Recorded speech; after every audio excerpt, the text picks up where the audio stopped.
Hey everybody, welcome to another episode of Age of Geek. Robert, you and your Robert. wardrobe changes. I love it so much. So, I Robert, remember you're doing amazing. Utah Remote Con, and every single time we would have like 3 back-to-back, and Robert would change from one outfit to the next just to match whatever we were talking about, and it was amazing. Yeah, we are talking tonight about DC and Marvel and the different movie universes that they've created and the directions that they're going. And before we get into all of that, I just wanted to say that so that we can say in context as we introduce our guest, Robert. He asked us which one we were doing first, and as we dropped out of the stream and came back in, he had put on the Green Lantern jacket because we're starting with DC. So, Robert, we always appreciate you being here. You're always so well prepared. Well, thank you very much. Happy to be here. Thanks for inviting me. If you've listened to Movies That Make Us, you know Robert. He's been on a few of our episodes, especially recently. We love having him as a guest. We're excited to have him here. Have we had him? Have you been on Age of Geek with us before, Robert? I have not. Well, welcome to this show. Oh, thank you very much. If you're not familiar with Robert's work, you can look up on Instagram Action Figure Theater. He has some amazing toy photographs that he takes that are every day is a new photo, and they're always really great. They're always on theme, so I love it. So I look forward to those every day. And today we're talking about DC and Marvel. Okay. We wanted to do this episode. Here's our reason for this episode. Marvel just wrapped up Phase 4. DC just had Black Adam come out, and then some major announcements after Black Adam.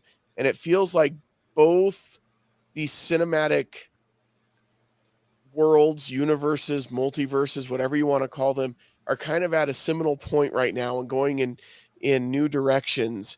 And we thought it'd be a good time to kind of talk about where each one is headed, both behind the scenes and in the films themselves, and what the future of each one looks like.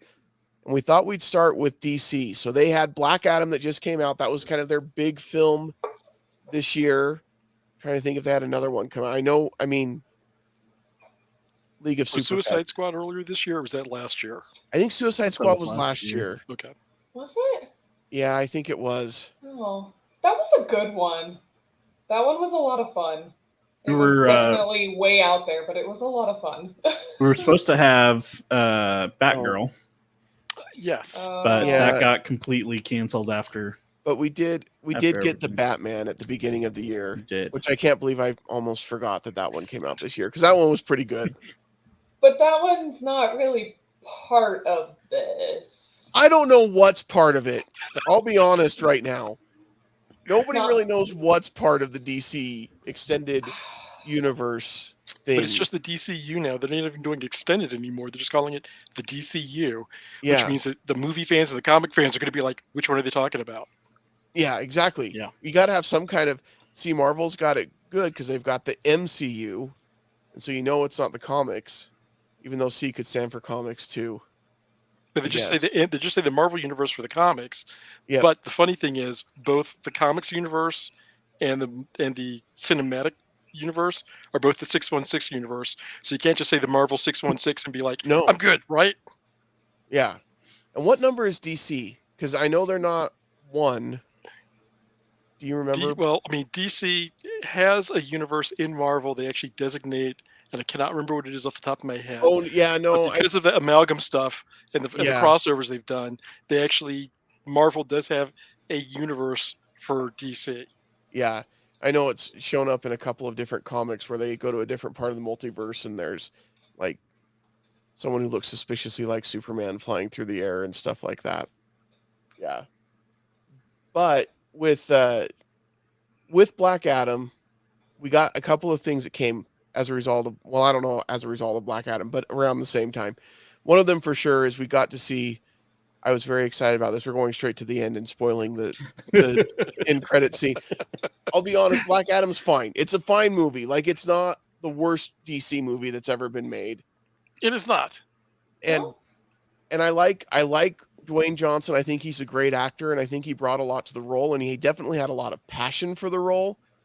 I'm still not sure which came first, his passion for the role, and that's why he did the role, or if he signed on to do the role and got very passionate about it just because it's his role and he figured that's what makes it the best. I think his passion for it came first once he learned about the character. Okay. Because this isn't just flash in the pan for him. No. This is something he's been looking at for 15 years. Yeah. Or working on or trying to get Oh, produced for wow. 15 years. So it's not like he just woke up a year and a half ago and went, I want to make a Black Adam movie. No, yeah, it has been in the works for a long time. That casting, I remember when it leaked, and then we never heard anything about it, and then we heard about, and then we finally got the movie. So I know he's been passionate about it for a long time. I just mean, like, he's always very sure of himself that Black Adam is the most powerful DC character and is the most incredible and whatever. And I'm like, I mean, Black Adam's fine, But he's not, I mean, he's never been like a main player. Yeah. I mean, before this movie, I'll be honest, I didn't know a single thing about Black Adam, the character. okay, but to be fair, before Iron Man, before the Iron Man movie in 2005, how much did you know about him? Not much. So I mean, the same thing. I think the DC Yeah.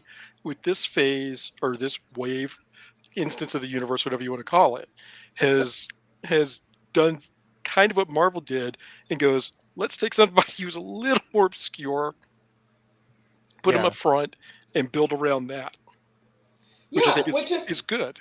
Yeah, no, it's totally fine. Like I've really enjoyed this movie. And I think that's partly because I had no idea what to expect going into it. And so I had seen, I mean, I've seen all the previous DCEU, whatever we're calling it. DC movies. Let's just call them DC movies. You guys, before tonight, I didn't know what the E stood for in DCEU. I'm like, wait, that's extended? Or I guess I didn't realize that there was a difference. I'm like, it's all the DC movies. Like, it's all together. I didn't realize there was two different distinctions. But anyways, that's how much I know about the DC. If it makes you feel any better, Marlee, Warner Brothers and DC, they don't know if all of the movies are together or separate or how they all fit. Yeah. And so going into Black Adam, again, I just did not really know what to expect. And I actually ended up really liking that movie. It was a lot of fun. Yeah, sure, it wasn't perfect, but it also led me to go online afterwards and look up some stuff about the character and kind of figure out, like, okay, so who is this guy? Why does he seem like Shazam a little bit, or a bit? But so anyways, it was just kind of cool to go and do some research on it as well. Yeah, and you guys are going to be shocked by what I have to say here. Oh boy. I actually like Black Adam. Who are you? What have you done with Collin? I know. Yeah, exactly. I know. It's weird. Okay, well, okay. Actually, let me take that. Let me roll that back. What was it about it that you liked? I liked that he was an out of the ordinary character that we don't see on a day-to-day basis. That he has, he's very Batman, but a little more extreme as far as he has his own rules, right? He's not bound by anyone specific. He doesn't care about what the Justice Society has to say about him, right? It's about what he thinks is the best way to go about things, which, yeah, killing people sucks, but at the same But not apparently to time, him. like, yeah, He doesn't mind it. He's fine with it. I mean, in some people's eyes, that's So probably what they would assume as well. I love what you just said there, Collin, that you love him because he's out of the ordinary and different, and then went on to describe every anti-hero that's been in every superhero movie ever. Like, yeah, but Punisher, like Deadpool. I mean, okay, but let's take a slightly different take on that. Black Adam is a man really out of his time. And for when he was around 5,000 years ago, it was an eye for an eye, or you have hurt me, I will make sure that you never do that again to anyone else. So he's very much acting for, as a man of his time, out of his time. Yeah. Mhm. So he's like Captain America Extreme. Yeah. Ah. So Did you understand that reference, Colin? I You did. referenced Marvel. that was for you, buddy. Trust me, the Marvel side I have no problem remembering. So I think I liked The Rock's interpretation, or Dwayne Johnson's interpretation of Black Adam. I think you can tell he cared about the character, and I think that that's really great. I thought it was really interesting that we had Dr. Fate and Hawkman in the movie and didn't tie in any of the Egyptian lore to them really at all, even though that would be the whole reason to have the two of those characters in the movie with Black Adam to begin with. But no idea. yeah, Well, I mean, I had no idea.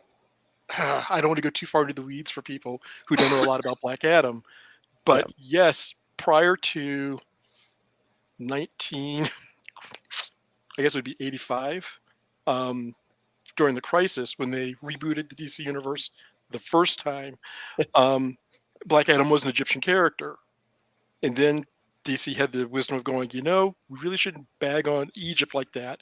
Let's just make up a country somewhere around Egypt, call it Kandak, and just move on. Mhm. So the tie to Dr. Fate, and especially to Hawkman for Egypt, is not as strong now, and especially for people who don't know much about him or his Right. history, it's not, they don't have that affiliation, especially since DC 52 back Mhm. in the early 2000s, when they brought him back and established him as the champion and ruler of Kandak. Yeah. There's your 5-minute flash for Yeah. who Black Adam is, Marlee. Yep. Gotcha. I'm here to help. And DC 52 was the second time they rebooted the DC universe. No, third? How many times? Oh, the DC universe has rebooted at least 6 times already since 1986. Yeah. Jeez. Yeah. So the fact they do this with the movies is really not that weird, since they've done it with the comics for years. But the real thing that stood out, of course, was the end credit scene that leaked on the internet before it even was in theaters to watch, and we got to see Henry Cavill back as Superman.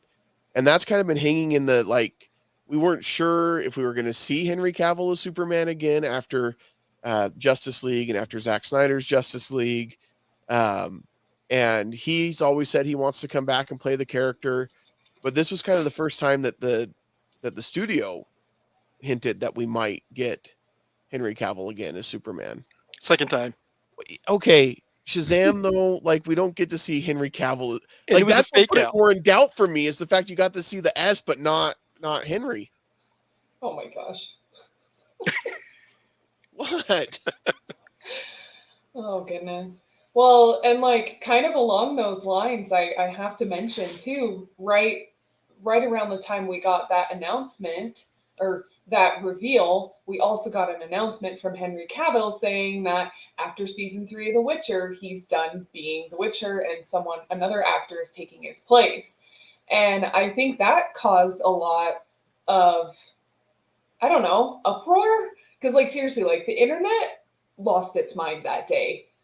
Everyone was just freaking out and just well, why? Oh, so you're gonna just go off and do Superman again? Why can't you do both? Why can't you be Clark Kent and Geralt of Rivia? Why can't we have both? And it's just kind of, I don't know. There's a lot of upset in the geek community. Well, there's likely going to be multiple projects that he's doing at any given time for the DC universe. And so scheduling would just be a nightmare, and production for Netflix shows are pretty extreme as well. Why are you defending him, Colin? That's what I'm hoping. Because I have no tie to The Witcher. Yeah. You don't? You haven't seen The Witcher? I haven't seen it. Mm-mm. Okay. Has anyone else here seen The Witcher, or just me? Okay, thank you, Robert. Robert, what would you rather see him in? Superman or Witcher? Mission Impossible. Duh. No, obviously. Oh my gosh. Of course. No. I've enjoyed him as The Witcher.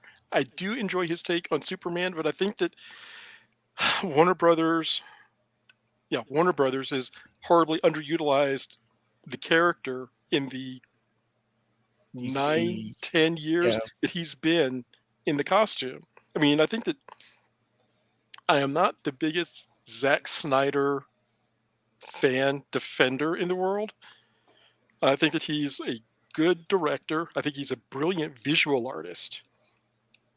And I did enjoy his Man of Steel. It's not my Superman, so to speak, but I think that his take on the character as a director and the way that Cavill brought it to the screen was a good modernization of the character, or a good modern take on the character. And then you get, excuse me, you get, what, a year and a half, 2 years later, Flying Batman, which is just like, that's not the Superman character we want to see. We want to see the bright, hopeful character, not the apathetic, right. meh, I guess I got to save these people, whatever. I don't Yeah. want to see that guy flying around. Mopey Superman. Well, and I think Cavill wants to do Bat Superman, not the unhappy Yeah. Superman. He wants to do that, the happy red and blue, bright symbol of hope Superman. Yeah. And he's never really. I mean, okay, Man of Steel. I enjoy that movie. The problems that I have with it are not tied to Henry Cavill at all as Superman. I think Are they story? So. Are they story related? A little bit, yeah. Like I struggle with his dad, or Jonathan Kent. Sorry. Everybody did. Yeah. Just I struggle. To me, it was out of character for him to be so much like you've got to hide yourself away completely. Like I get protecting him and things like that, but I don't think Jonathan Kent ever told Clark Kent, like, don't help people, just hide yourself away. It was more, be careful, sure, but don't, like, Yeah. not Okay, at the risk of so people here dying. I will take that one on really quick. Of course. No, but look at this as not a comic fan. Look at Yeah. it as a parent. If one of your kids started flying all of a sudden, what's your first reaction? Knock that off. Yeah. Stay safe. Yeah, and But it was also the first time in 60-something years that we'd ever seen a Jonathan who wasn't like, well, son, you were put here for a reason. Go help. It was you're my boy. I'm here to protect you. Yeah. And I think that's why I struggle. Like, I get it from a parental standpoint for sure, but I think that's part of what made the Kents so amazing as parents, is that they were like, well, you're here for a reason and we're going to share you with the world, Yeah. even if that means we lose you, Well, I mean, the fact that you're indestructible. Yeah, well, and that makes it a little bit easier, sure. But and the tone of the movie was just a little bit darker than I wanted it to be. But that, again, it wasn't because of Henry Cavill. It was because of the direction that they wanted to go with the universe. Yeah. And I am happy to put the Snyderverse completely behind us. Like, I am with you on that. Just move on. But I'm okay keeping Henry Cavill. And I'm hoping that the reason he can't do both, Marlee, is because they are going to be keeping him so busy. I'm hoping there was a conversation between Henry Cavill and James Gunn and Peter Safran. Yeah, that where the three of them sat down and they said, look, we've got big plans for Superman, and you're going to be in a lot of projects, and you are going to be the face of the franchise in a lot of ways. And I'm hoping that's why he had to make the decision that he had to make. And then I'm okay with it. If it's just one more movie, I'm going to be a little bit sad. Right, definitely. I also heard, this is a rumor, I think, that because he was so involved with getting The Witcher going and how knowledgeful he is with the books and the games and all of that, that he was really advocating for that character and for that show. And it just seemed, I guess the rumor was that a lot of it, the show people were kind of going in a different direction and not totally staying true to the source material. And so he had issue with that. Again, I don't know if that's true or not. That could have just been someone else speculating, but it kind of makes you wonder, well, maybe that's kind of why he's jumping ship. But at the same time, I don't want to think it's that. I would just hope that, yes, he has a bright future and many more opportunities being Superman. Like, I hope that's what it is, and that they're not Witcher's not screwing him over. More opportunities, more money. Well, and if it Because he is needs the more money. case, He's going to build more I think he's PCs. fine.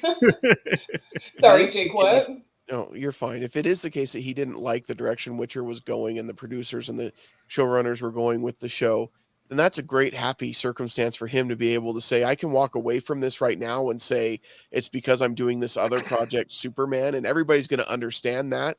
And I doesn't have to come to confrontation. And I think that is the case. It's a good opportunity for him to walk away without burning any bridges and not.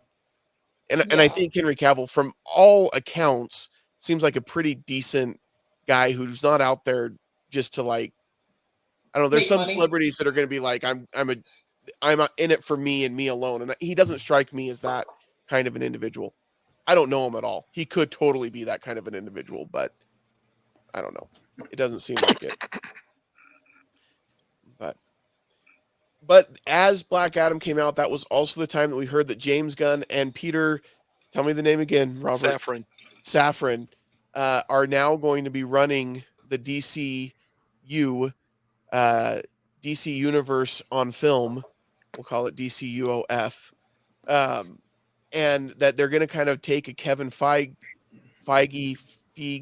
role in DC, where they're going to have kind of, I don't know if it's going to be the connected, self-contained universe like we've seen with MCU that they've tried a couple of times with DC, or if they're going to do more standalone projects or what. But they seem to have two pretty capable people at the helm now with a direction that they want to go. What are your guys' thoughts with that announcement? They need two people to run it instead of just one, like Kevin Feige. Checks and balances. Wow. Okay, well, we'll talk about Kevin Feige in Phase 4 here in a minute, Collin, and you may be eating your words. We'll see. I don't know. I got hopes. Black Panther was. Did you see? We'll get into that, but did you see the end of She-Hulk? Yeah, we're not even sure if it's a person running things over at Marvel. Exactly. Kevin is something else. AI. Someone else. It's the AI. Anyways. So. Oh man. I don't. Here's my thing. I don't have any hope for DC right now, just because they haven't had a good track record outside of their TV universe. Their TV universe, I felt, was really, really strong for a good amount of time, and then it started fading out. But their movies have, outside of like The Dark Knight, have pretty much just been mediocre. Okay, nothing stand out. I'd say the only exceptions being maybe Wonder Woman and Black Adam. I really liked, but outside of that, I didn't really like a lot of the other projects. Okay. I know that I think for me, like, it was. Sorry, just no. purely Go ahead, Marlee. entertainment. Yeah, no, for me it just kind of was just entertainment. I think the movies are fine. Like, most of them are okay and like they're fun. Especially in, I guess, I said before that I didn't really know much about Black Adam going into it, but because I had watched Shazam before, and I actually really liked that movie. I thought that was a really good one, especially because I do enjoy Zachary Levi, but also I feel like watching that movie kind of helped prepare me a little bit for Black Adam, just in some of the more of the kind of the background lore and like his powers and whatnot. But it definitely makes me excited to see what's going to happen for the future movies, and kind of like seeing how everybody ties together. Because one of the things that I love about Marvel and the MCU is I love seeing the crossovers. I love seeing somebody that I know in this movie over here and this movie over here, and all of a sudden they're in each other's movies, even if it's just brief. or whatever it is. But I just love like a good crossover. And so I think the potential with the DCU for crossovers and team ups and whatnot in the future, especially after Black Adam, I think there's definitely going to be a good amount of that. I know there was crossover in Justice League and Zack Snyder's Justice League and all of that, but I think they're trying to kind of, I mean, I'm hoping that they're kind of trying to just like move on from that and just kind of keep moving forward and be like, well, you know what? There's a bunch of other characters that we want to introduce. Because even, again, I knew nothing really about Hawkman or Dr. Fate. Or the other two people, the tornado girl and the guy who's basically Ant-Man but gets really tall. I don't remember their names. Cyclone and Atom Smasher. Yes. I don't know anything about those guys either, but like I liked their parts in this movie because it was fun to see an introduction of some new characters. And, you know, I hope we get to see more of those guys in future movies as well. Mhm. I love a good crossover. Well, going back to 52 and actually going back to 1974 DC television, we also got a couple of characters in Black Adam who are from other points in the Shazam Black Adam mythology. Adriana Tomaz in the DC comic universe becomes Isis, which is the modernization of the character from the 1974 TV series. And her son, who was actually written as her brother in the comics, becomes the equivalent of Captain Marvel Jr. or Freddie Freeman's character in the Black Adam Shazam family. So they've left that open for, you know, a couple of other Shazam / Marvel family characters to be introduced in the, you know, down the road.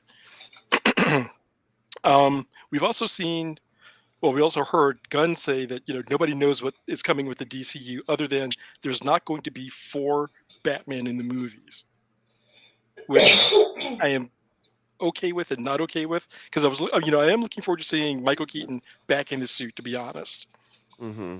And the Flash movie is its own, you know, chaotic stew of whatever. Yeah. But, you know, I'm looking forward to seeing Sasha Kai as Supergirl. You know, I want to see these things. I want to see the crossover that Marlee's looking for. But I also want to see a more hopeful, bright DC universe. Because quite frankly, Snyder's universe was dark. Yeah. That's true. Yeah. And Well- his original storyline for the Justice League was a total deconstruction of superheroes. But I'm like, Zach, you did that. It was called Watchmen. You did a great job with that. Move on. Yep. And we don't mind it if you're going to do that with your own characters that you've created to kind of prove a point and deconstruct the superhero idea. We don't like it if you're going to do that with Superman. Like nobody really wants to go to a Superman movie where he ends up being the bad guy, even if it's an intriguing story. Like, I don't know. I don't know about no one. I don't want to go to a Superman movie where he ends up being the bad guy. That's fair. But that was the plan, right? With the Justice League story. It was similar to the, Marlee, if you know the video game Injustice, Mm-hmm. it was going to be similar to that storyline in the movies. But now we're not going to get that, and that's okay with me. So, do you think that they're going to keep Ezra Miller? No. After all this? To be honest, given the way that they've canned Batgirl like that, the fact that they didn't do that with Ezra Miller actually annoys me a lot. Yeah. As problematic as he proved to be early on, and then it just kept going downhill, and they're just kind of like, but we got a movie coming up, and just let it ride. That bothers me. Yeah. I mean, I hope it's a fantastic movie, but... Well, I worry, because I had heard rumors it was going to kind of be the Flashpoint story, which may be their kind of opportunity to kind of reset things, because in the comics, Flashpoint was a way for them to, from Flashpoint, they could reboot the universe again. And it led to, I believe that led to the 52 universe, didn't it? No, the New 52. The New 52, yes. The New So 52. would that lead to a new actor then? Grant Gustin? Oh, sorry. It could. I think Grant I would Gustin love would be. that. I think he would be really good to keep in the Flash role. But that's That why would be that's why I fun. wonder if that's why they haven't canned it, because we need this to kind of reset and go in the direction we want to go in. But at the same time, Ezra Miller has been beyond problematic, and they can't bring him back as the Flash after this. And how many movies have we seen where they've replaced actors in the middle of shooting, or digitally replaced them and just been like, "This was not the actor you were looking for." Yeah, Just let it ride. So, I mean, that's one of the things I'm just kind of like, I wish them well with this project, but yeah. Well, and in the Flash TV series, we did see Ezra Miller in there for a split second. During one of the episodes, I can't remember it what was exactly happened like in season it, but 6. He pops in, Yeah. and that's where he actually gets the idea to call himself the Flash after meeting Grant Gustin's Flash. Yeah. Oh, And then I that didn't will know forever that. now be tainted because it had Ezra Miller in it. and then the show started going downhill, and now it's being canceled.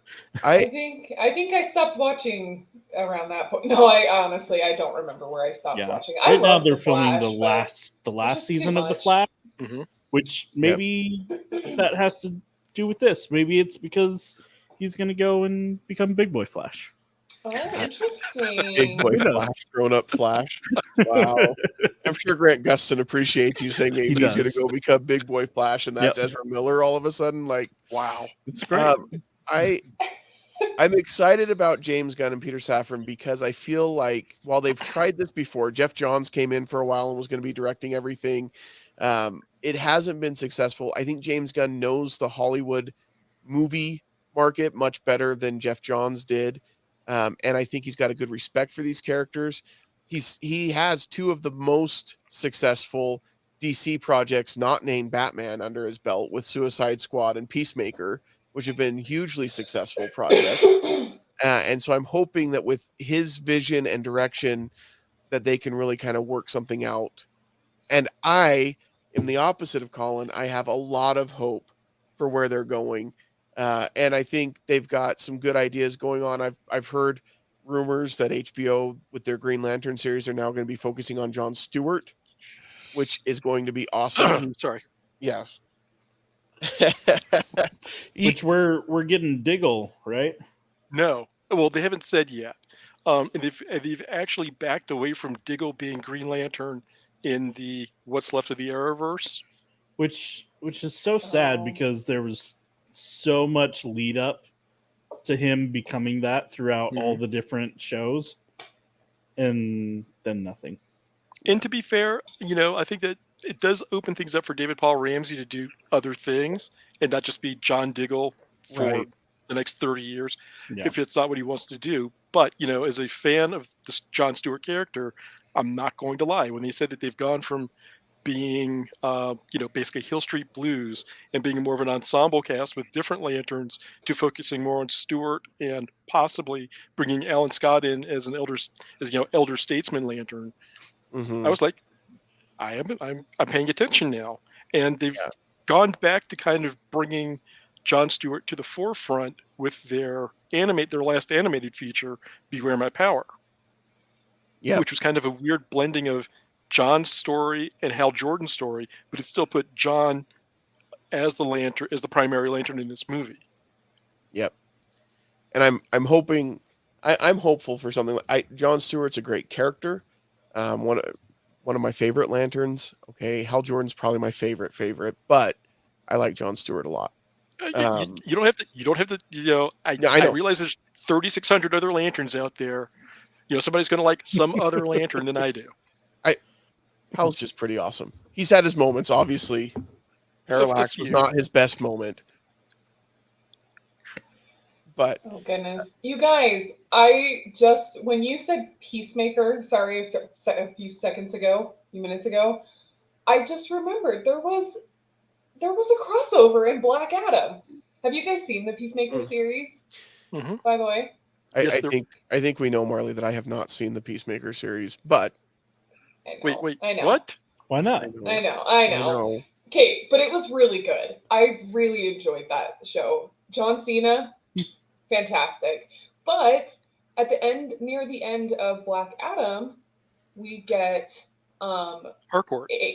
Agent Harcourt, who works for Amanda Waller, and we got Amanda Waller too, of course, like played by Viola Davis. Thank you, Yes. Viola Davis. I was gonna say Kerry Washington, and I'm like, that's wrong. They No, were she's both Alicia in. Masters in the old Fantastic Four movies. Wait, what? Kerry Washington played Alicia Masters in Fantastic Four: Rise of the Silver Surfer. I did not. I have not seen that movie in at least like 15 years. Because I just know them both from the Shondaverse, and they're both awesome leading ladies in their shows, and sometimes I get their names mixed up. But anyways, Viola Davis, yes. Now we've seen her a few times as Amanda Waller, because she showed up in the newer Suicide Squad as well. Mm-hmm. But anyways, that was a really fun surprise to see Agent Harcourt there. Seriously, because I watched Peacemaker with my husband Jason, and when she showed up, I smacked his leg. I'm like, you know who that is? I'm like, look. Well, So that was fun. And that's one thing that I feel like they're starting to do a little bit better in DC. I really felt like they tried to rush to try to catch up with Marvel when they did Batman v Superman and then the Justice League. And then they're like, oh, we should probably do an origin movie for Aquaman and an origin movie for Wonder Woman. And it was all after the fact. And they just kind of did things out of order. But now they're starting to sprinkle in these little things where you can see that it's a shared universe, but it's not like in your face kind of shared universe. And that's what Marvel did as they started building up throughout phase 1 and then, culminating with the Avengers and all of that. And they continue to do it really well all throughout phase 4. See how we segued now over to Marvel? Oh, we're doing Marvel now? Yeah, we're doing Marvel now. All right. Wardrobe change. Yay! All right. I'm not putting the eye patch on. Sorry. That's okay. So Marvel just wrapped their phase 4, and that's why we wanted to talk. It has been a mixed bag as far as the reception for phase 4. And this is where I would say to you, Collin, is it really good that there's only one person running the show over at Marvel? Or could he benefit from having somebody to bounce ideas off of and say, no, Kevin, we got to do more. We got to do something different. I mean, I would assume that Kevin Feige has a pretty close team that he works with to spin up ideas. I don't think it's truly just him, but yeah. Listen, I'm not the one who made the comment about, they need 2 guys to do it, not just one person can do it. That was you that made the comment. It was. I'm just revisiting the comment. All right. But let's look at Feige's track record for the past 17 years now. I mean, if he's been the glue there, and has done it up until phase 4 for a lot of people, I actually think that phase 4 has been necessary. And I think that going from WandaVision all the way through to Black Panther, Wakanda Forever, they bookended it properly and perfectly in dealing with trauma, grief, and loss. And to start the entire thing with a show that is 7 different genres of comedy dealing with grief and loss, and making that work. I know that a lot of people were like, the first couple episodes, like, I don't get this. What's going on here? And as you can see how traumatized Wanda is as the series progressed, but they still kept the through line of her story and did it in different genres of different types of comedy all the way through. I think that was kind of brilliant, just as a, if you want to call it a ploy or a tactic, sure, but it worked. And then Black Panther, Wakanda Forever, a lot of emotions in this movie, all the way through. I mean, start to finish. Goodness. Yeah. But I think that all of the movies of Phase 4, including Shang-Chi, which didn't have as much of the loss and trauma in the forefront, although that the loss of his mother that changed his life arc. All the movies have done a good job of progressing the, how people have dealt with, well, you were dead for 5 years, but you came back, or somebody didn't come back. or what have you, and how do you deal with that? So I think that Phase 4 served its purpose well. Well, and we're learning a lot about characters that we haven't explored a lot on. A lot of these characters were considered, just background B characters, right? So we're learning more about our new Captain America, about Bucky, about Wanda, and Doctor Strange, and really diving into Loki. who they are, where they're going forward in Loki. And I think those all have their purposes. And we're also bringing in the Young Justice. Or not Young Avengers. Oh my Young gosh. Avengers. Oh my god. Sorry. I'm sorry, guys. I'm sorry. Young Avengers. Oh Can we my put him in gosh. time I out for a don't minute? know what just happened. Yeah, I think I've got to drop him from I the think it's stream because for I was that talking comment. to Justice Society earlier, and Yeah. Well, that's good. Wow. Justice, It's Young fine. Justice is Justice I take League, it but that's back. fine. Justice it back. Society. Anyways. Young Avengers? think Is it- that who we're talking about? Yeah. Yes. We're talking Young Avengers. And bringing the Young Avengers in. And so there's a lot of development that we're seeing leading in.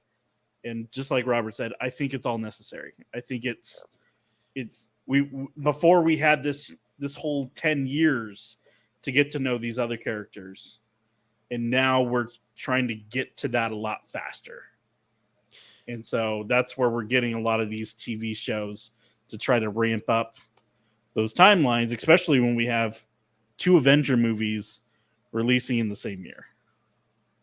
Yeah. Supposedly.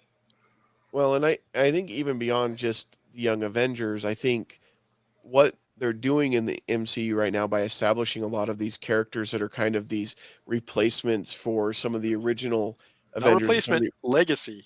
Legacy. Thank you. I like that. They are addressing a problem that has existed in the comics for a very, very long time, where they try to replace these characters and then they never really, like they do for a while, and then they come back. Like Superman died, but then he got better and he was fine and he came back. Like Batman died, and Dick Grayson takes over as Batman, but then he comes back and everything's fine, and they've never really been able to pass that torch. But you have to deal with the realities of making movies that eventually the actors are going to say, I think I've brought everything I can to Captain America. It's time for me to move on. So how do you do that? And I like that Disney and Marvel are trying to address that now. Like Thor's not going to be around. Chris Hemsworth as Thor is not going to be around forever. So now do we start looking at how love comes into that picture, and how does she take up that kind of that mantle or that place, or Beta Ray Bill. Yeah, Oh, I'm sorry. all for it. Beta Ray Bill would be awesome. But I think that they're trying to address some of that. Some of it they've had to. They've had to find a way to address it. And some of it is more of just we need to be prepared for when that happens. And I'm okay with that. Like I would love for them. It would be great in the next Spider-Man film to introduce Miles Morales, and how is he going to come in and take the place of Peter Parker down the road and things like that. I'm good with those kinds of things because it needs to happen more in the comics and have it actually happen, but they have to make it happen in the movies because they're not going to be those characters forever. And I think we're seeing more of that, But I agree, Robert. I think Phase 4 had to happen. I like a lot of the character development that happened in Phase 4. I know that it may be an unpopular opinion. I love Thor: Love and Thunder, and I like where they've taken Thor's character. And I think how he's dealing with the grief and pain that he's had to deal with is very real for some people. And I think that they're not shying away from that. And I think it's a good thing. And we've seen that again and again. So here's a question for you then. Given that for the past 2 years, we've been dealing with trauma after trauma after trauma within the MCU. And, Thor, as you said, the way that they portrayed it there was very realistic. I think that all of the traumas they've shown, with the possible exception of the Eternals, has been realistic views of people dealing with grief, and it's not all the same way, which I think is great.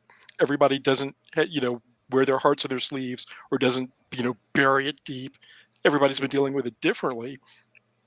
However, 2 years, long time, and for entertainment in a shared universe, very long time, and it's a lot of investment for the viewers. And where did I read this? I saw something online yesterday asking or saying, are Marvel fans finally experiencing fatigue or superhero fatigue?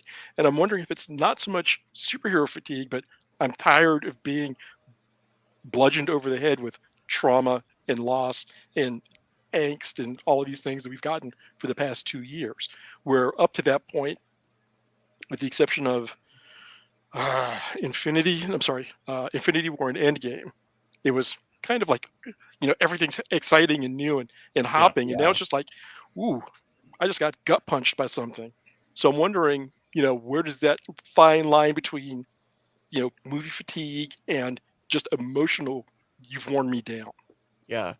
And I think it's only magnified in the fact that the real world has not been great over the last 2 years Sure. either. Yeah. I mean, when we're dealing with the loss and everything that happened with Endgame, it's right in the middle of the pandemic and then everything that happened in addition. I mean, there's been a lot of trauma and pain and loss just in the real world. And so to have your heroes going through that same thing at the same time, I think you're right, Robert. I think there's a certain amount of fatigue there that all of that ties in together where we're all just kind of tired. Like we would like something happy Yeah. and fun and exciting.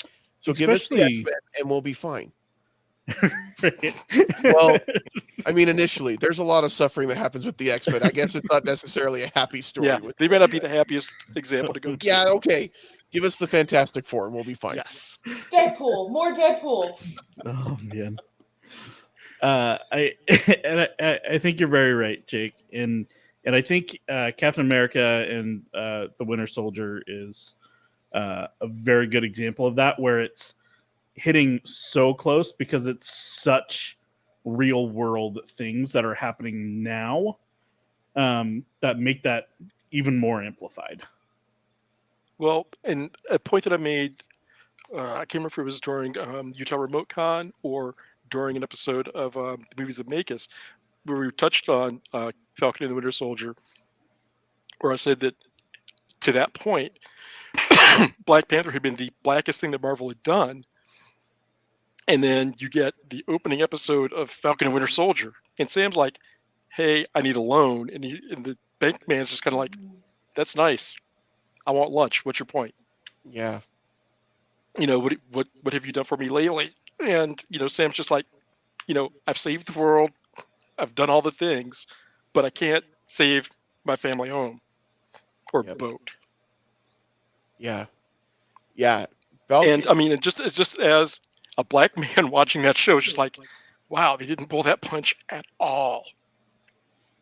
And that's something that I think that a lot of America who are, don't have that reality facing them when they walk down the street or they go into the bank, which is like, oh, why was he that mean to him? That's Yeah. just life. That's day to day. And that's your second series, that third series out of the gate. It's like, well, okay, we're actually doing this. So I think that the fatigue for just the emotional trauma that we have, we can't escape because our lives are not awesome and the world isn't awesome. So we go to watch a TV show or a movie for escape, and our heroes are feeling that. It's just like, oh, Yeah. wow. Yeah. It's you haven't been able to go to a Marvel movie and say, I want to get away from everything that's going on, all the crap in the world, because they've incorporated a lot of it in the movies, which on the one hand I love. And I think that they've done it in a way that's very true to what the comic, like the source material, because Captain America in those comics, they deal with a lot more of the real world issues like they did in Falcon and Winter Soldier and like Captain America did in Captain America and the Winter Soldier and things like that, where they kind of, it's a little bit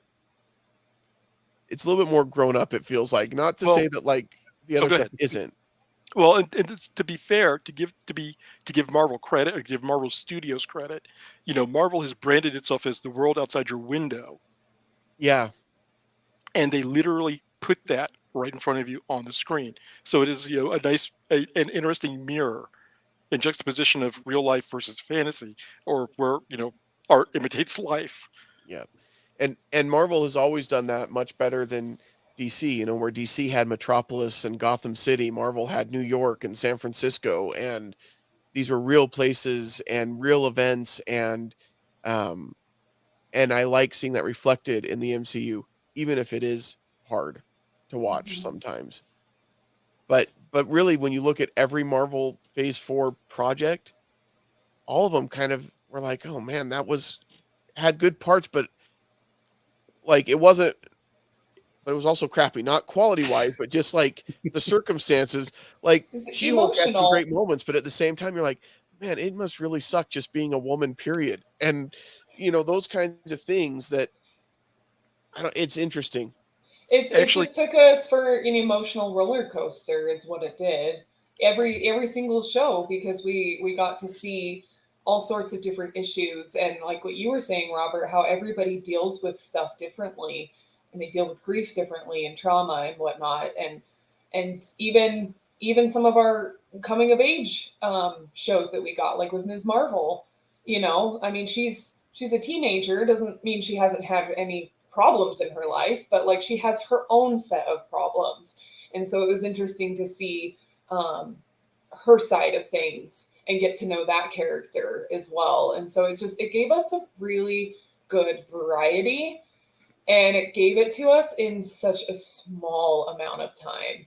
And I think that, that kind of plays a huge part in the fatigue that a lot of people had. A lot of people I know um, haven't seen all the shows or the movies because they're like, I just can't keep up. There's a new one every month, and it's like, I need more. That's just me. well, to go back to Jake's point, though, I think he may have been slightly being light about it, but it must kind of suck to be a woman in the MCU. What's your take on that? Because a lot of the stronger female characters in the MCU have not fared well over the past 3-4 years. I mean, Black Widow, Yeah. Gunn. I was shocked with what they did with Queen Ramonda in the most recent Mhm. movie. It was Mm. just like, wow, that didn't end well. And as as a female movie watcher, as an entertainment consumer, what does it mean to you to see Marvel develop and build up a strong female character, and then all of a sudden she just dies, or you never hear of her again? Right. Yeah. I have to go back to She-Hulk to use my example, because I actually really enjoyed that show. It was different Hmm. and unique, and it didn't take itself seriously.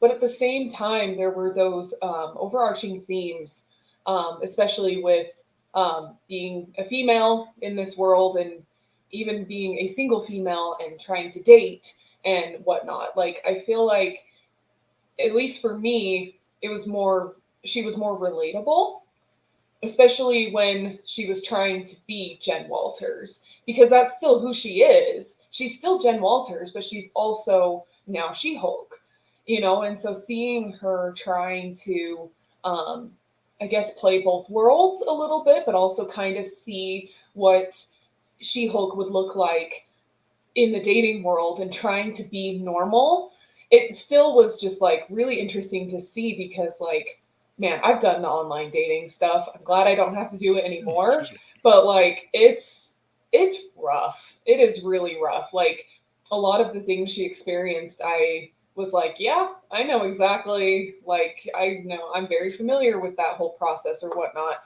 But then, like, if you look at kind of some of the other, like the previous female characters, like Captain Marvel or even Wanda, like, they are so, like, their stories are focused on so much other things, more, kind of saving the world or whatnot, that it's She-Hulk was just, I feel like it just really shined a light on um and brought us to be able to see some more of those kind of issues that um that women, could possibly be dealing with. And Was it something of a man, palate cleanser for you in a certain sense? I think so.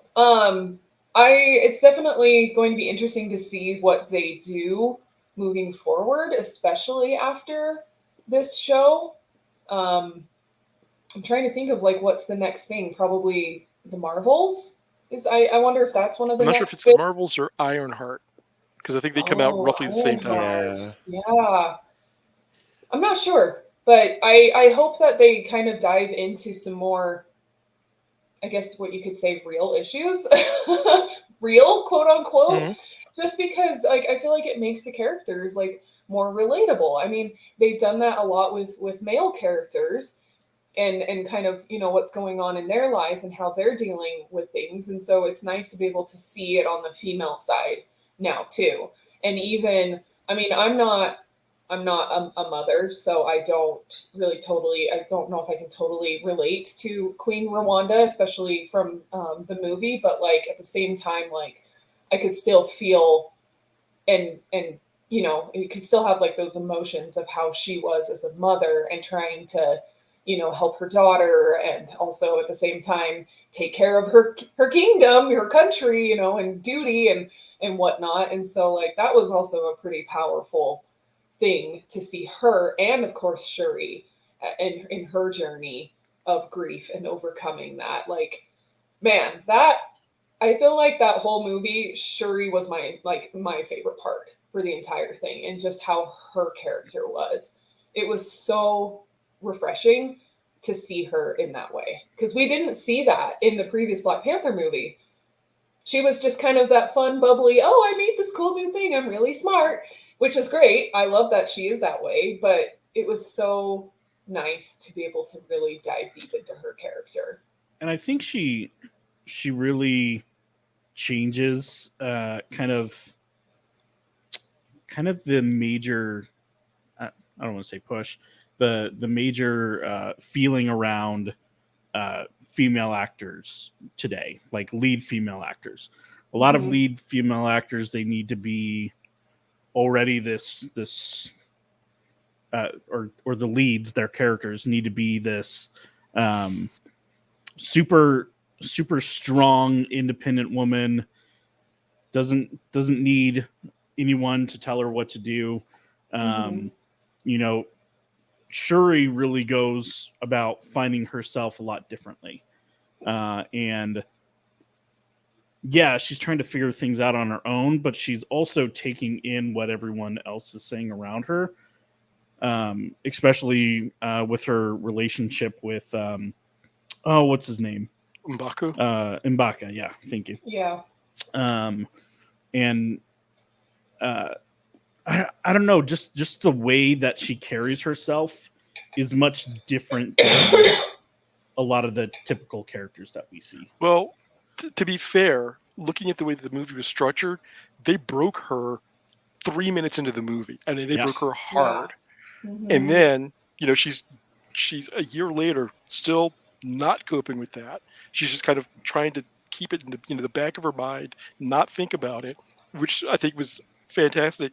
That when Ramonda took her to the lakeside and they were talking, she's like, I can't do that. I can't think about my brother, or I'm going to want to burn the world down. Yeah. And to be able to be that free and open to say that right off the bat, and then a week later or a couple of weeks later, her mother dies. So in the span of 6 years, she lost her father, her brother twice, and her mother. And she actually didn't listen to anybody. She was pretty much, damn the torpedoes, this is what I'm doing, and if you're in my way, that's your problem. Until M'Baku tried to pull her aside, tried to tell her this is not what your mother wants for you. And she's like, my mother's dead. Her dream for me is dead. That doesn't matter anymore. And she was still, very focused on, I want revenge, Mhm. until she finally was able to internalize her anger and her grief and focus on moving forward, not just being a blunt instrument. Yeah. Yeah, for sure. It's very powerful. her whole story is just really powerful. Like you said, Robert, losing that many people that mattered so much to her, like I'd be setting the world on fire too. Like honestly, what And to I be think fair, it's so the Ramonda relatable. didn't and could have so easily, Mhm. especially after the incursion in the outreach center. And she could have Right. been just like, well, you had your chance. Yeah. This is what we can do. And she didn't. And I loved the way that they portrayed her with that, because she was like, I'm carrying all of this on my shoulders, but I'm not venting it at the world. Yeah. But that's what made her such a great queen. Even without the title, I don't think she needed the title to be. I mean, she was just awesome. But she's another one of the Marvel women that's strong and powerful, and then their only use is really at the end of the day to make that sacrifice play. You know, Black Widow does the same thing. Jane Foster does the same thing. Marvel's got not a great track record there, and so I'm hoping we see less of that. And I'm Yeah, hoping sure. I'm hoping that Jane becomes a case of we don't have a body, so to speak, because it seems like they could be setting her up to be Valkyrie going forward, which would actually end the trend of, well, we made a great character and we killed her, but if they bring her back in a Thor adjacent role, I think that would be a good step in the right direction.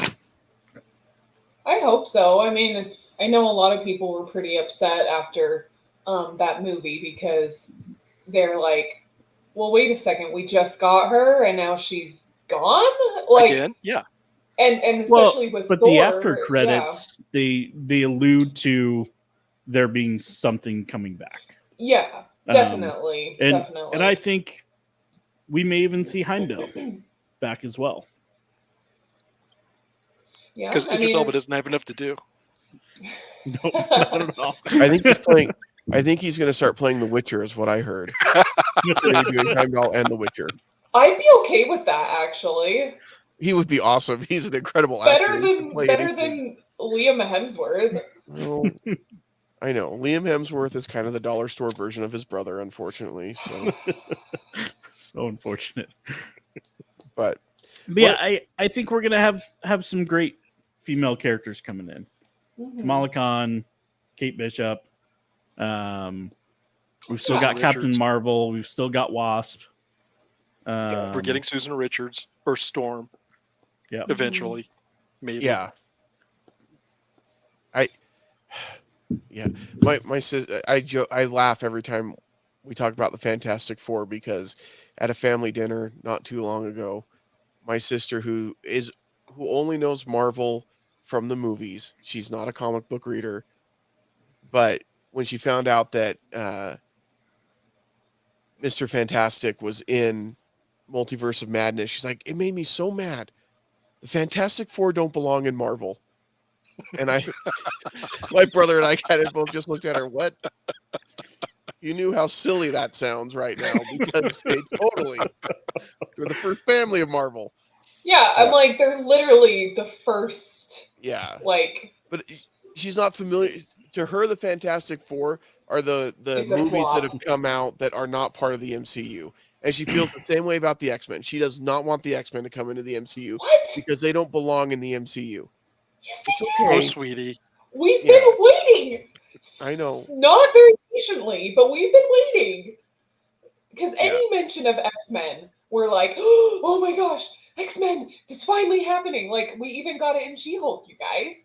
It was so subtle, so subtle that, like, fans had to, like, point it out and be like, did anyone else see this? Well, like, it's just like, come on. Yeah, the two big ones too, we got at the end of Miss Marvel when he talks to her about being a mutant, and that's why the powers interacted with her the way that they did.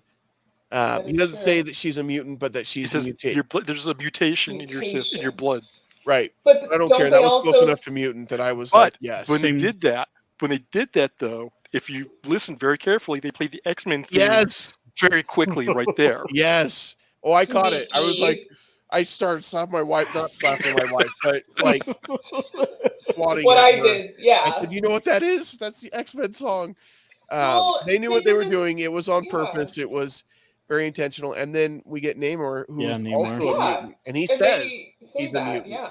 Mhm. And so they're coming and they're bringing it in, and I like it. I'm here for it. I don't know when they're going to be in or when we're going to see them, but it'll be soon. Well, we're getting, whenever we get the Deadpool movie, we get Wolverine. Right. So I don't know if that's going to be their Yeah. first inroad or their main thing, but it's a start. Yeah.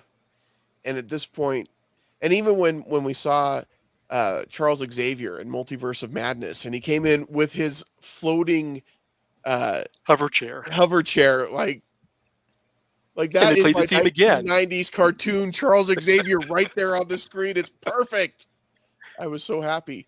That was fantastic. Oh my goodness. So Did we lose Colin? No, I'm still here. he's Oh, he's okay. just Sorry. He's imaging crying his tears of edge joy, with but doesn't that. want to show it. It's such tears. It's crazy. No, I was on my other camera and it's my DSLR and it decided to disconnect for some reason. Oh goodness. Struggle. So here's low def me. No, you still look good, Colin. You're still looking thank you. good. Thank you. I appreciate that. So, but the first one that comes out in Phase 5 is Ant-Man and the Wasp, Quantumania, and it looks insane. I like what they've done with King the Conqueror so far in that it's been very similar to what they did with Thanos, where he showed up at the end credits of Avengers, but then didn't show up until Infinity War, really, like full force, and that was years and years later. And I think they're kind of doing that with King, where we got him in Loki as the one who remains, and now we're going to get him again, some form of him, in Quantumania. I'm I'm sorry, excited. you mean Spy Kids 3? Okay. So here's the thing. Thank you, Bless you. Robert. Bless you. Here's the thing, movie fans. We are going to get into some weird and wacky stuff with the Marvel Cinematic Universe and the things that are to come. I mean, I think they're kind of at this point saying we're taking out all the stops. We're just going. I mean, Quantumania is going to be the quantum realm is not a normal place. It's weird. The only thing that really I miss is that that Marvel has lost the Micronauts license, and they can't bring them in because it'd be like, oh my goodness, we're gonna hit the Micronauts. No, we're not. No, Aww. unfortunately, we won't. But it should still be really good. I'm hoping. I mean, Paul Rudd makes everything better, and I think we need to move on from Phase 4 emotionally.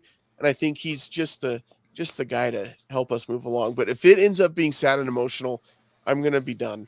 Like, I won't. I'll watch all of them. You heard it here first, folks. Yeah, right.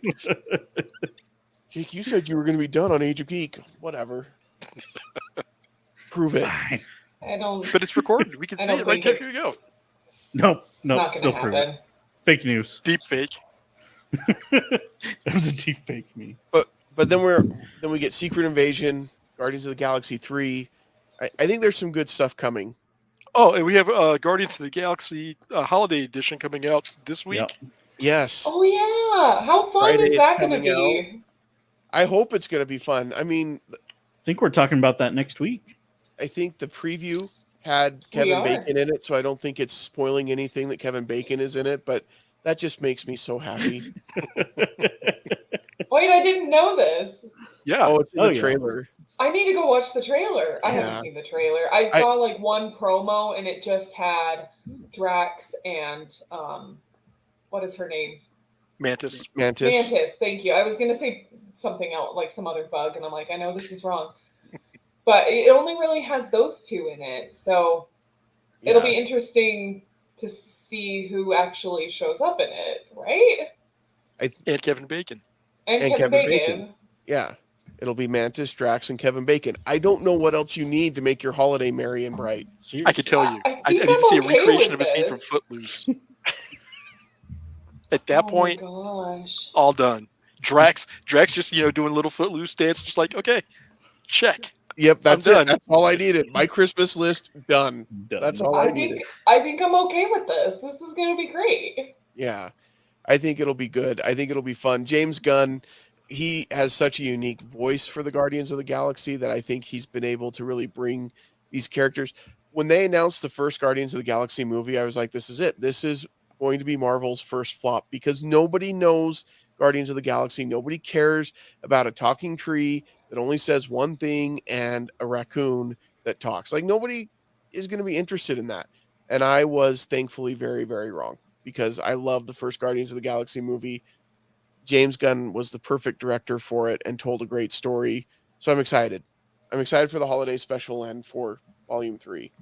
Oh yeah, Well, I'm hoping for sure. Volume 3 also cleans up the last the trailer scene from Guardians 2 with Adam Warlock. Yes. Oh, And it doesn't even need to complete it. I just need to see him in it. In the same way that Val needs to see Shang-Chi somewhere else. I Yeah. need to see Adam Warlock in this thing. Yeah. That's so true. It was surprising we didn't get Adam Warlock for the Infinity Saga. Yeah. Well, and I know we're kind of wrapping up here, but I have to say, back to my whole crossover rant about DC.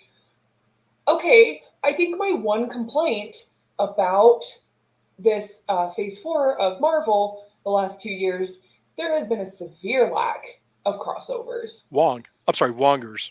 Okay, one crossover with Wongers. Oh my gosh, Well, that's no, because he hysterical. was in. Well, I mean, She-Hulk. one character is what I mean. Like, there was Okay. the one person, but like, I feel like there were so many other opportunities, and they just didn't do it. Like, a really good example, Multiverse of Madness. They're literally talking about the multiverse, but like, why couldn't Loki show up in that instance, or Spider-Man, or Marlee, something? we don't need Loki in every Marvel movie. I don't know how Nope. many times we have to tell you Loki doesn't have to be in every Marvel movie. That was not me. I did not say that. I disagree. I know. Strongly. Uh, But we got- no, like, there's just so much more potential, and like, there were so many different things that you're just like, okay, like, we you got guys. crossovers. We got just didn't- Daredevil. Yeah, Daredevil shows up in She-Hulk, and he also shows up in No Way Home. Captain Marvel, even though it's a split second, is at the end of Miss Marvel. Miss Marvel. But like, Doctor not Strange even, like, is in Spider-Man No Way mentions Home. either. Or even like they do the thing where the actor doesn't actually show up, but they like call them on the phone or something. I don't know. Like, there was a severe lack of it. It just seemed like everybody just kind of had their Okay, own stories and was I doing mean, their Wanda own was in thing. Doctor Strange. Well, I hate to harp on the thing about grief and trauma, but I think that one of the things they may have been using this for, and I have no idea if this was planned or not, but I can't go to this group I've been hanging out with for 6 years to talk about X, Y, or Z, and everybody just kind of being on their own little island of grief. Mhm. So, I mean, I don't know if that was intentional or not. I mean, we did, and we joked about it a minute ago. There were some crossovers, but you don't see, any of the Avengers hanging out. You don't see any of the other characters that popped up over here showing up over there. That's not true, though, because we did see all the Avengers in Hawkeye. No, You're fired. no, You're fired. Colin. No, You were so fired. we're not counting the musical. No. And when we Okay. do, But we'll and- Fisk. when we do see some of the characters cross over, so like we got Guardians of the Galaxy in Thor: Love and Thunder. They were there. Yeah, that is But- true. But they were not good. No, No, and they I were agree. But one of the things that's key, Robert, that kind of plays into what you're saying, where they're kind of on their own island of grieving and whatever, they're only there basically to leave Thor alone. Like, they're only Yeah. there so that he can really feel abandoned and alone. Mm-hmm. Because if they weren't there so they could leave, then he wouldn't have that. It wouldn't be the utter aloneness that he was. Aloneness isn't a word, but we're going to go with it. That he was feeling. Loneliness. That's probably Yeah. the word. But it almost felt like a slight disservice to the Guardians of the Galaxy as well, because they can't handle things without Thor. Like, Well, here's Thor my has to problem come with it. in and save the day every time, or that's at least what's implied. So this is where I think that Taika Waititi failed, because I think that he tried to write the Guardians like James Gunn, but I'm making a Thor movie, so they became the comic relief for him in that first 10 minutes of the movie. And I think he tried to write them the way that Gunn would, but didn't have the same feel for them that James Gunn does. And they kind of came off as very two-dimensional, Yeah. where we've had two movies to get used to all of them, all of their idiosyncrasies and their interactions with each other. And it was just kind of like, hey, we're the Guardians, but he's going to do all the good stuff. Yeah. Well, and they also said, "Oh yeah, we're gonna go split up and we're gonna go help fight this battle," and then you don't see them ever again. Like, Yeah. if you're Yeah. fighting the same battle, you would think that it would at least link up eventually towards the end, but maybe not. Like, Well, But and But- I think. Go ahead, Jake. I was going to say the crossover point, though, it's valid.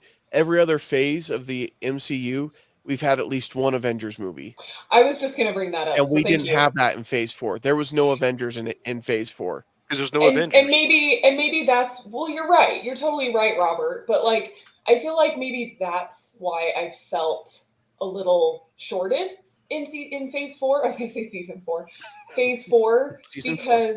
because we didn't get that combo movie. Yeah, okay, we got WandaVision and Doctor Strange. We got the Guardians in the Thor movie. Like, I get that, but like we didn't get the one with Yeah. a whole bunch of team up. And maybe that's why I feel like there just wasn't enough crossover. It was just a lot of little stories.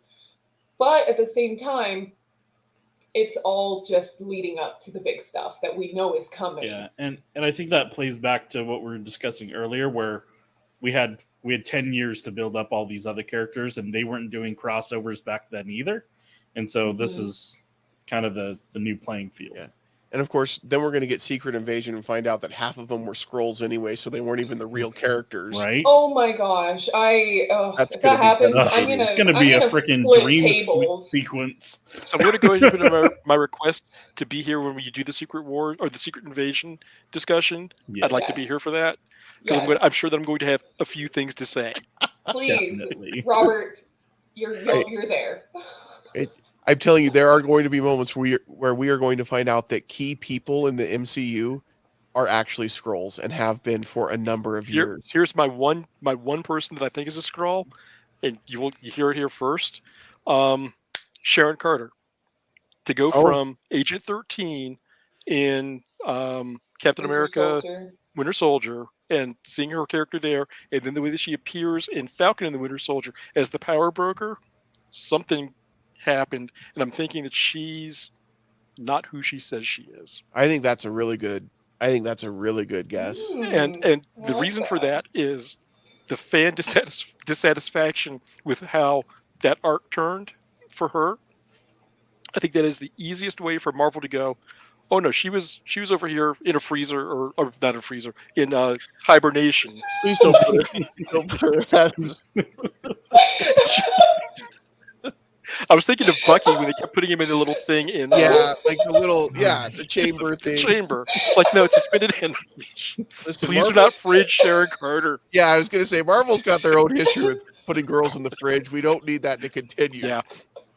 But no, I wanted to be able to say that, that's not the Sharon Carter you got to know over the other movies. And that's the easiest way to just go. It wasn't her. Yep. And I think that's a really good guess. I don't know. There's your answer, Kevin Feige. Just Yeah. cut the check. Yeah. There you go, Kevin, Kevin. The AI is listening. So, all right. So there you go. I don't know, listeners, viewers, if we came to any kind of conclusion about which one's better or which one's going in a better direction. I think there's a lot to look forward to with both of them. I think the fatigue, like you mentioned, Robert, is real, but I'm hoping that we're now going into a new phase where there's going to be where it's building up to things instead of dealing Tearing with down. the aftermath of what happened. So I think that the thing that we have to look forward to for both of them is, let's call it uncharted territory, especially on the DC side, because you have two entirely new takes on the DC characters, and they've seen how dark it can go and how poorly, for the most part, that was received. and they can only really go up from there, to be honest. Mm-hmm. I'm hopeful for Shazam Fury of the Gods to be fun and light and uplifting like the first Shazam movie was. Mm-hmm. Please let it be. I'm hoping for fewer Wonder Woman 84s and more Shazams. Yeah. Yeah. Agreed. And on the Marvel side, we have they're quietly building a Young Avengers, not Young Justice. Who? Yeah, right. I And know what you're talking about. they're planning, all these outrageous things. So I'm really hoping that we're getting more of a sense of wonder, but also a bit of escapism back in those movies that we haven't had for a couple of years with either side. Yep. And who knows? Maybe Bob Iger will get it all back on track for Marvel. Oh my gosh. We'll see. Oh, that's a whole nother. That's a whole episode for a different time. I know, seriously. Let's not and say we did. Okay, fine. All right. Well, thank you everybody for being here. Robert, thank you for being here and being our special guest on this. Yes, thank you. We always appreciate you being on the show. We will definitely have you back for Secret Invasion when we get to that point. Yes. I'm sure there will be a lot to talk about after that series. Get your scorecards ready. Yeah, if there's not something to talk about after that series, then they have greatly failed. There's something wrong. Yeah. So, but in the meantime, everybody, you can find us on all of the social media places, including I think we're still on Twitter, which is good. I think we're the last 2 people on Twitter, so that's good. Yes. But you can still find us there. Did you create us a Hive account? I saw you created one for movies that make us. I haven't created a Hive account yet for Age of Geek. So yeah, it's the cool new shiny thing. It's the cool new thing. I don't know if I'd call it shiny yet. They're still working on it. Still dealing with load issues. But you can also join our Discord server. We will put the link to that in the description for this video, or in the description for the audio episode. Or you can just go to discord.ageofgeek.com. Yep, you can do that too. That is true. It's great. Or we'll just flash up the QR code so when you get it on your phone, you can try to scan it with your phone on your phone. Oh, wait, that doesn't work. So anyway, thank you everybody for being here. Thank you for listening. And yeah, we'll see you next time on Age of Geek. Bye. Bye. Bye. Bye.